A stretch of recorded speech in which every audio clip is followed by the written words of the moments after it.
All right, everybody. We are live here with my two good friends, Sarah and Michael, and they're going to be talking to us today about being married. So I've got a bunch of questions for them, and hopefully, you guys will learn something about who they are as people and about the sacrament of marriage. So let's first start and have you guys introduce yourselves to our audience.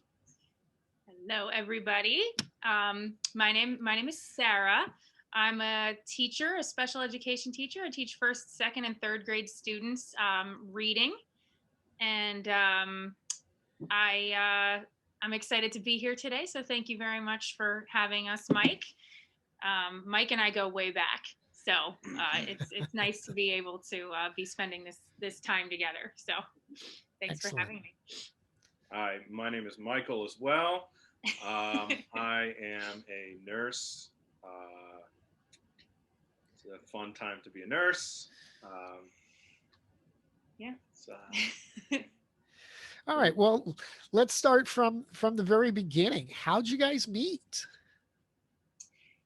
We met in a very modern way. We actually met through a dating app. We met online, so it was definitely different from how our parents met for sure. But we were a little older when we met. We were kind of in our mid 20s, and neither of us is really into the going out and partying scene. So it was a nice way to kind of connect with somebody before we met in person to to meet that way. So it's a little bit becoming a little bit more common. I think we know a couple people that met that way. a little bit more A little bit more common. Well, I think for our viewers out there who are currently in middle school, this is probably going to be the norm on how they're going to meet and communicate with each other in the future. So I'm glad that you guys use the technology available, and it worked out that you guys are a success story from your dating app.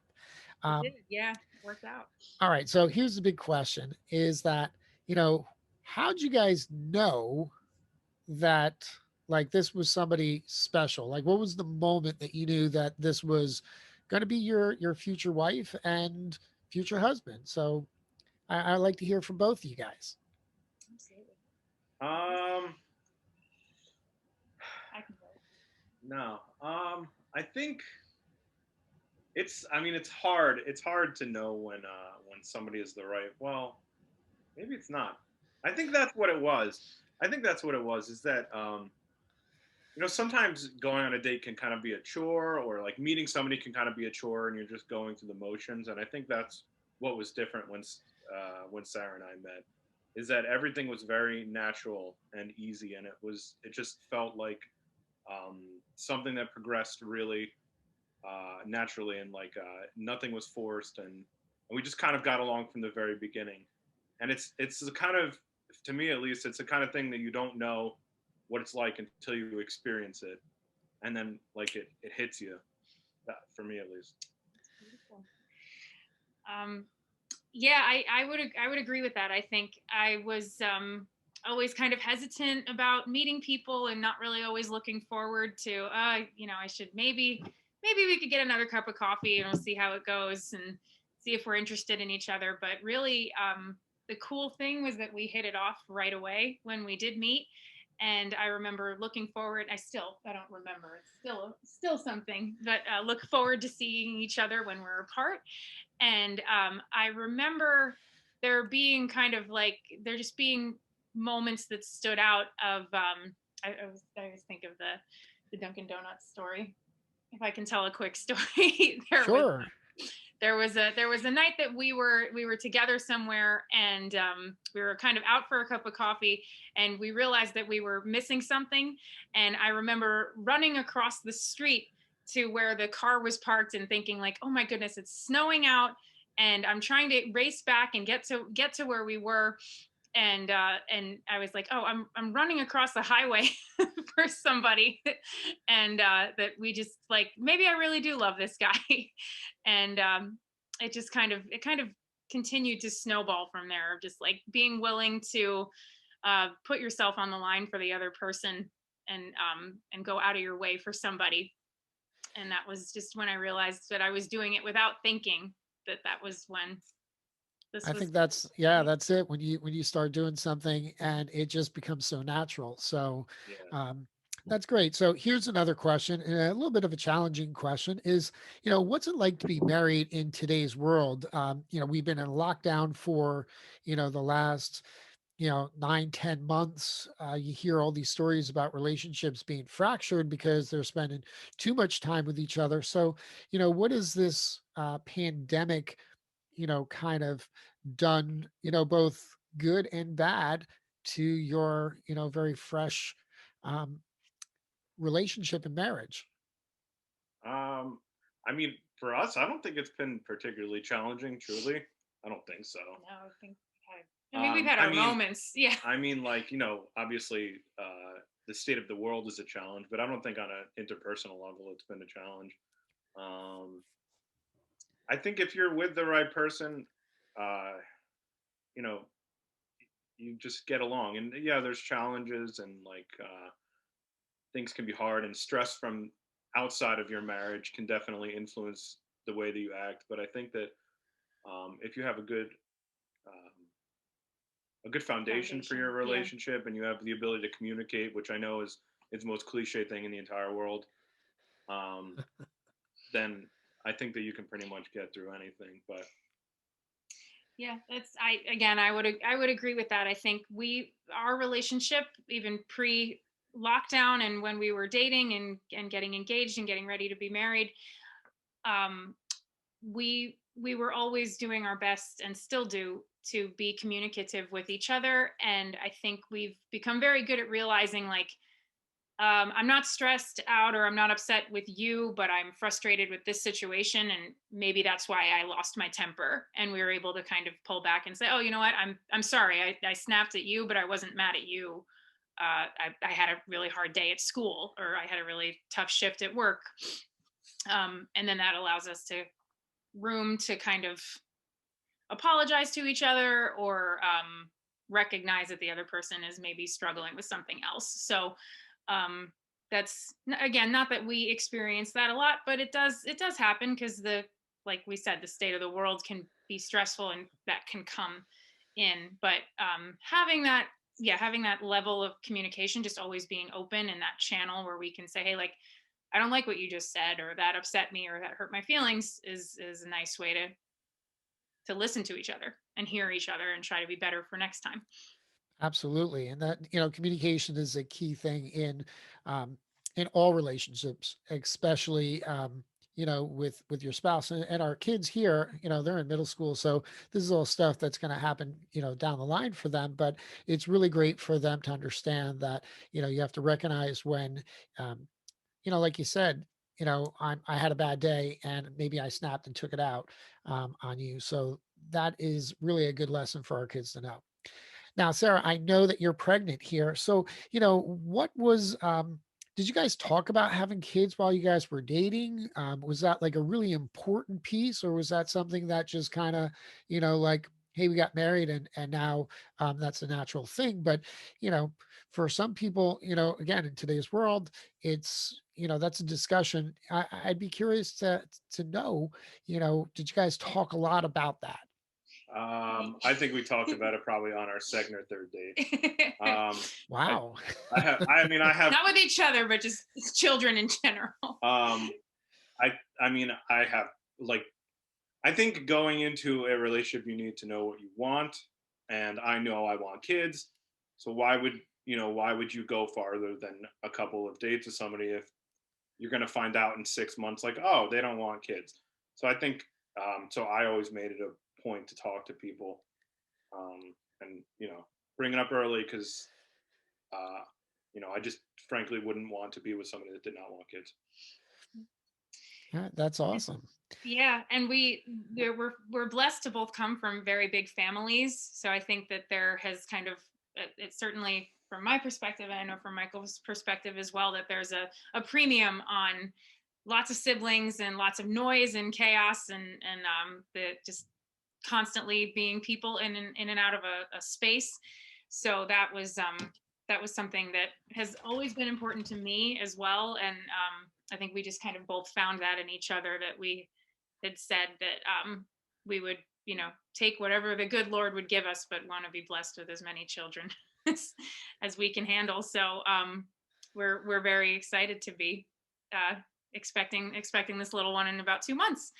So That's really good. Now, what are some of your hopes and dreams for your child? We live in kind of crazy world, and it's not always easy. If you hear my dogs barking through this, they sorry. just my dog just got home from playgroup, so There you go. All righty. There's a full house of animals at the Fusco's, that's for sure. um, I think Hopes and dreams. Um, I think the most important thing to me is that our baby is raised to raise the right way and kind of has the right view on the world, and definitely religion is very very important to both of us. to both of us. I want our baby to realize the importance of faith, and especially Catholicism. um I want our baby to be tough, because like you said, it's a tough world out there, and I think you got to be tough to deal with it. um those are, I feel like that's a more masculine outlook on what I want for Yes, our it's a yes, baby. hard question. It's a hard Sarah question, has it but is. the nice um, stuff to say, I'm sure. It is. And I will say that we don't know if this child is going to be a boy or a girl. So, I mean, I don't know for what that's worth. But, I think above all, we're hoping for happy and healthy going out Well, into the world. yeah, obviously Right. But that's a given. it is a given. But, there's so many things. Just our prayers are that this child will be healthy and have a happy life. And yeah, that faith, that realizing that faith, because this is how, certainly how I know we have more to talk about a little bit later on about our faith journeys ourselves, but I was a cradle Catholic. I was raised Catholic my entire life, and it was kind of a second nature thing that was ingrained into me so early that I didn't even really think too much about my faith until I got a little older. um, but I will say that the one thing I always felt was fortunate for me growing up was that when I was experiencing hardship or a tough time, that I could fall into my faith. And I think that that's something that I really hope for our baby as well, that they can always realize that they can find solace in the Lord. that's great. Now, Michael, you went through the RCIA program. Um, why don't you tell our students and families what that process was kind of like for you, and why'd you choose to go through with that? I think that would be an interesting thing for our kids and families to hear. So my family's like, Catholic, but they don't go to church. They don't, I never got my sacraments except for baptism. Um, and for, when you're not surrounded by it, you don't realize kind of what you're missing out on. But as I started to get older, um, and I think this is the problem for people who are raised without religion in general, is that you realize you kind of are lacking in purpose in life, which I know is a little extreme thing to say, but I always felt like something was missing. And by the time I met Sarah, I'd realized that, like, I feel like I missed out on something not being raised, uh, religious. So when I met Sarah and I knew that she was, a practicing Catholic, I kind of, it piqued my interest, and I started going to mass with her and her family, and I kind of felt like I found what I had been missing. Um, so that was why I decided to go through RCIA. That's such great information to give to our kids, because we talk a lot about purpose and becoming the best version of yourself. And for a lot of families that don't practice, they don't go to mass. There definitely is a void, and I see that with our kids, that sometimes our kids struggle trying to identify who they are, but at least they have our program. St. Helens is really very rich in programming. We've got great priests. I know that you guys have a great relationship with your pastor and at your parish. So it's really very important for our kids to hear from young adults that, faith helps you in your everyday life. So thank you very much for sharing that. All right, we got one last question so that we don't go too long here. Of But course. give me, what are some total joys of being married and, some of the struggles that maybe come with being married? Um, some of some of the joys. This is gonna be hard. No, I'm just kidding. Uh, I think that the pandemic has highlighted the joys, honestly, of being married, because I don't know what we would have done. Like, I don't know what I would have done if I was living on my own in an apartment during this pandemic. I would have gone crazy. Um, so I think, for me at least, it's highlighted the importance of family and of not isolating yourself, and of being married in general, is having somebody who you can always rely on, and having a point of stability in your life. So challenges.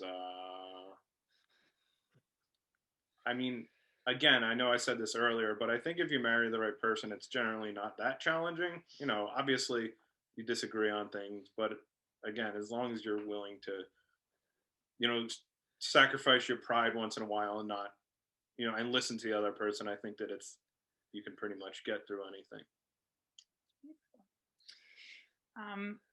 Yeah, I would say that the best thing about being married, especially with being married to Michael, and how our relationship has been throughout, is that I get to spend every day with my best friend, and I truly mean that, as corny and cliche as that sounds.